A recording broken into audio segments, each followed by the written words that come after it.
I want to share with you a story that was told me years ago by my niece, Jamie. It's from my book, Field Notes on the Jesus Way. It's called Crazy Love. My niece Jamie was styling hair in her Sumner, Washington salon when a woman came into the shop with a frightened look on her face. The elderly woman said she was picking up some things and was waiting in Tacoma for a ride when a guy she didn't know picked her up and was threatening her. He drove her to Sumner, where she escaped from his car and then came into the salon. She apologized for any danger she might be bringing into the shop. Over and over she spoke her name to my niece while looking over her shoulder to the street where a car was parked at the curb, engine running. A man sat in the driver's seat. She had a couple of bags filled with various memorabilia. She was a little disoriented, so Jamie asked her if it would be okay if she escorted her the block or so to the police station where she might feel safe. The woman allowed that would be a good idea. They stepped out of the shop and took a few steps in the direction of the police station, and the woman, with purpose, would look at the idling car at the curb with a man sitting behind the steering wheel. As they crossed the street, she asked my niece, "Has anything like this ever happened to you before?" "No, it hasn't," said Jamie. The woman said, "Me neither, and I'm twice your age." My 27-year-old niece said she was more like 3 times her age.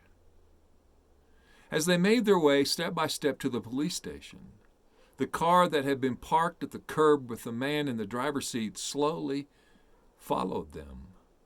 The driver put the car in park, got out, and asked my niece where she was taking the woman.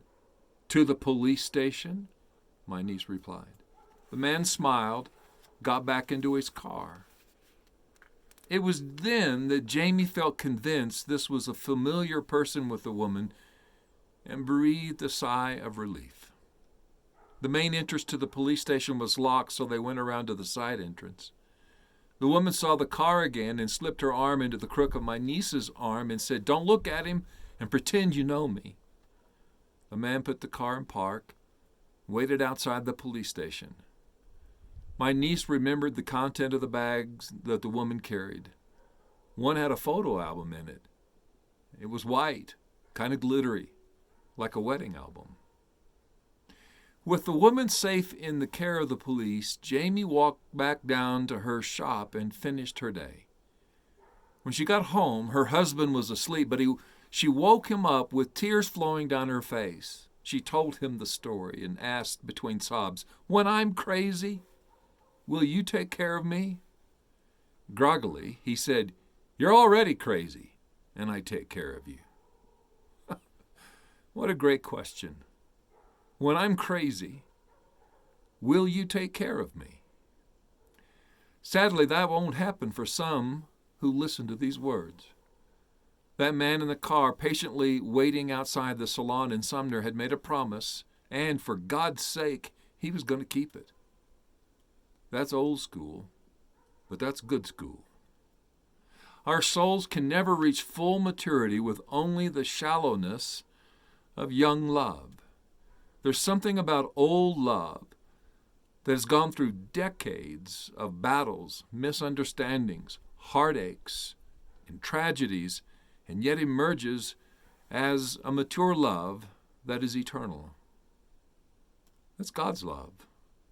Somewhere right now, God is thumbing through the photo album of your life and mine. And though we may be confused for a moment, we really are safe and secure and deeply loved because He's watching us. Even if for a moment we forget Him, He will never for one moment forget us because we are and forever will be His beloved.